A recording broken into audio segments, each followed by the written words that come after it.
Hello guys, नमस्कार। स्वागत है आप सभी का ज्ञानशाला में। यहाँ पे अब तक जो हमारा चल रहा था वो है पूरा कंप्लीट मैथ। चाहे वो किसी भी लेवल के स्टूडेंट्स का मीन्स, चाहे वो एसएससी हो, बैंक, रेलवे, ईटीसी, जो भी एग्जाम बनता है, TET, C TET, super TET. Okay. अब इसके बाद जो आपका सी टेट के रिसेंटली जो फॉर्म निकले हुए हैं, यहाँ पर आपको जो मैथ का कंप्लीट सिलेबस मिलेगा, जिसमें आपको मैथ प्लस पेडागोजी मीन्स दोनों पोर्शन आपके यहाँ पे आते हैं। और इसमें बहुत ज़्यादा कंफ्यूजन बच्चों को होता है कि मैथ में अधिकांश बच्चे क्या करते हैं कि वो मैथ के पोर्शन को नेग्लेक्ट करके काउंट करते हैं। मीन्स 150 है तो 120 आपका जो अदर पोर्शन है 4, इसमें से आपको स्कोरिंग लेके चलते हैं। मैथ को नेग्लेक्ट मीन्स सोचते हैं कि इसको मैथ तो हमसे होगा नहीं, तो मैथ को हम छोड़ देते हैं। और 120 में से आप मैक्सिमम कितने मार्क्स ला सकते हैं, क्योंकि आपको पासिंग मार्क्स 90 मार्क्स हैं। ओके, मीन 60% आपको चाहिए। ओके, तो यहाँ पे आपको मैथ का पूरा syllabus math plus pedagogy means, आप सभी लोग जानते हैं कि सीटेट में हमारा जो मैथ का पोर्शन है, मैथ का जो 30 क्वेश्चंस हैं, वो किस तरीके से आते हैं। ओके, तो यहाँ पे आज हम डिस्कस करते हैं कि इसका सिलेबस क्या है। तो यहाँ पे मैथमेटिक्स का जो सिलेबस है दो पार्टों में डिवाइड है। पहला पार्ट है आपका कंटेंट और दूसरा है पेडागोजिकल इश्यूज।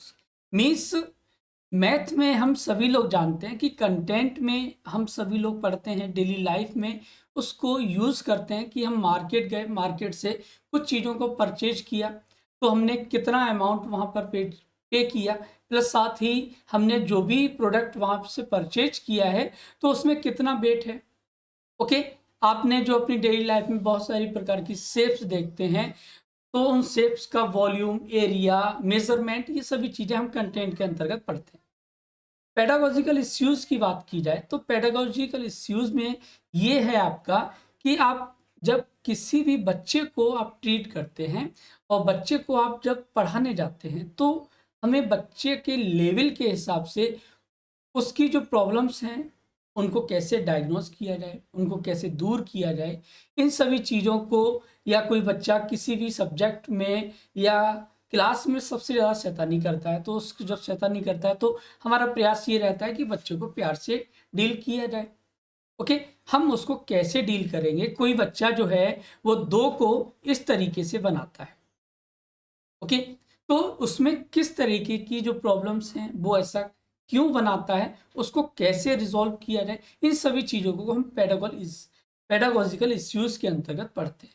ओके, जिसमें आपका 15 क्वेश्चन जो है मीन्स 15 मार्क्स का आपका कंटेंट के अंतर्गत आता है। दूसरा 15 क्वेश्चन या 15 मार्क्स आपके जो है वो पेडागोजिकल इश्यूज के अंतर्गत हम पढ़ते हैं। ओके, और इनसे टोटल ही हमारा ये 30 नंबर का मैथमेटिक्स का पोर्शन आता है। ओके, अगर आपका देखिए मोस्टली आप सभी लोगों ने ये चीज़ हमेशा काउंट की होगी, जिसने भी सीटेट का एग्ज़ाम दिया हो रिसेंटली, जो भी अभी एग्ज़ाम आया है, तो मोस्टली बच्चों का क्या होता है कि वो 79, 81। ओके, और इधर हम चलते हैं, क्योंकि आप सभी लोग जानते हैं कि 82 और 90 आपको चाहिए स्टेट के लिए। ठीक है, जब आप पूरे इंडिया लेवल पे बात करते हैं, सेंट्रल लेवल पे बात करते हैं, तो आपको 90 मार्क्स चाहिए। ठीक है, ताकि आप किसी भी स्टेट में इसको अप्लाई कर सकें। तो आपने देखा होगा कि बहुत सारे बच्चे ऐसे होते हैं कि जिनका जो स्कोर होता है वो 79, 81 और आपका 89 तक रहता है। मीन्स आप लोगों ने ये हमेशा सोचा है कि हमारे जो मार्क्स हैं वो इतने ही क्यों रह जाते हैं, मीन्स हम क्वालिफाई ही क्यों नहीं हो पाते। तो इसका भी एक रीज़न है। जिसका मैथ वीक है, तो वो मैथ के जो पोर्शन है 30 मार्क्स का, तो उसको वो क्या करते हैं, नेग्लेक्ट करते हैं, मीन्स 120 में से मार्किंग करते हैं। अब आप खुद सोच के देखिए, यदि आप 30 में से 20 नंबर को भी गेन करते हैं, ठीक, 15 को भी गेन करते हैं, तो ये आपका जो स्कोर है वो लगभग 100 के समथिंग पहुंचेगा। अब आपको मैथ किस तरीके से इजीली कवर कराया जाएगा, इसकी रेस्पॉन्सिबिलिटी मेरी है। ओके, तो बात करते हैं इनका सिलेबस में क्या क्या पोर्शन है।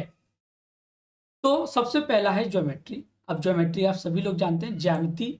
तो ज्यामिति में हम सभी चीज़ों को, जो भी चीज़ें लाइंस हो गई हमारी, कोई भी सर्किल हो गया, ट्राइंगल हो गया, इसमें एंगल्स हो गए, लाइंस, ये सभी चीज़ें हम ज्योमेट्री के अंतर्गत पढ़ते हैं।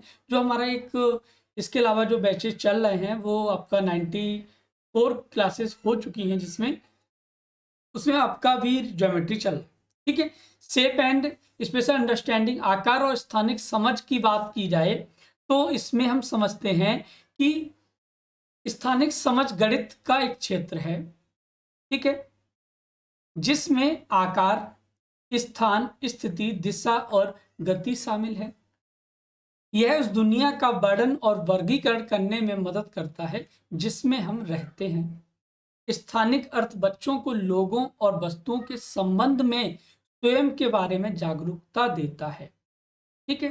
अब आपने सभी लोगों ने देखा होगा कि जो बच्चे किसी भी चीज को या किसी भी आकृति को एक बार जब देखते हैं फेस टू फेस, तो उन चीजों को बच्चे अच्छे से समझ सकते हैं कि ये जो बॉल है हमारी, जैसे प्रमुख अवधारणाओं में 2D आकार और ठोस की सपाट और घुमावदार सतहें, ठोस आकार की सतहों पर दिखाई देने वाली 2D आकृतियां शामिल हैं। मीन्स आप सभी लोग देखते होंगे कि अपनी लाइफ में दो ही आकार की वस्तुएं मिलती हैं, जिसमें आपका 2D और 3D होता है। ठीक है।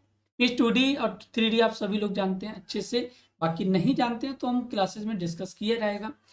और इसके अलावा जैसे हम सीधी रेखाएं, घुमावदार रेखाएं, सीधी रेखाओं से बनी आकृतियां, घुमावदार रेखाओं से बनी आकृतियां, जिसमें हमारा त्रिभुज है, चतुर्भुज है, वृत्त, ये सभी चीजें आती हैं जिसमें हम इस पोर्शन में कवर करेंगे। उसके बाद आता है सॉलिड अराउंड अस, मींस ठोस आकार की जितनी वस्तुएं हम अपने आसपास देखते हैं। ओके, थर्ड पोर्शन हो गया। फोर्थ में आप सभी लोग जानते हैं कि आपका नंबर्स हो गए। नंबर्स आप सभी लोग जानते हैं कौन कौन से नंबर्स हम अपनी मैथ में कवर करते हैं और उनको पढ़ते हैं। ठीक है। एडिशन एंड सब्ट्रैक्शन मीन्स उन नंबर्स का हम जोड़ना घटाना कैसे करेंगे, दशमलव की संख्याओं को जोड़ना घटाना कैसे करेंगे। अब कभी कभी आपने देखा होगा कि किसी भी, जब हम उसमें जाते हैं मेजरमेंट में, मापन में जाते हैं, ओके, या वेट में जाते हैं, तो वहां पे हमारा एडिशन और सब्ट्रैक्शन के क्वेश्चन आपके सीटेड लेवल पे पूछे जाते हैं। मल्टीप्लिकेशन आप सभी लोग जानते हैं, मल्टीप्लाई मीन्स किसी भी संख्या का किसी संख्या से मल्टीप्लाई करेंगे तो उसका रिजल्ट क्या आएगा। डिवीजन आप सभी लोग जानते हैं। ओके, इसके अलावा हमारा जो कंटेंट में मेजरमेंट हो गया, मेजरमेंट में आपने अब तक जो पढ़ा था, मीन्स मैंने आपको बताया कि आपने किसी भी वस्तु को उसको समझा, ठीक है, कि ये हमारा 2D के अंतर्गत आता है और 3D के अंतर्गत, उसका हम मेजरमेंट कैसे करेंगे। अब नाइन्थ पोर्शन है आपका भार मीन्स वेट। अब मार्केट में जब जाते हैं तो मार्केट में जाने के बाद आपको एक जो कोई भी फल हो गया या कोई सब्जी हो गई या कोई वस्तु हो गई, जैसे हमने देखा कि 600 ग्राम अंगूर, ठीक है, हमने परचेज किए। यदि 1 किलो अंगूर की जो कॉस्ट थी वो 60 रुपए है, तो हमारे 600 ग्राम अंगूर कितने रुपए के होंगे, ये सब हम वेट के अंतर्गत पढ़ते हैं। ठीक है, तो ये हमारे 36 हो गए।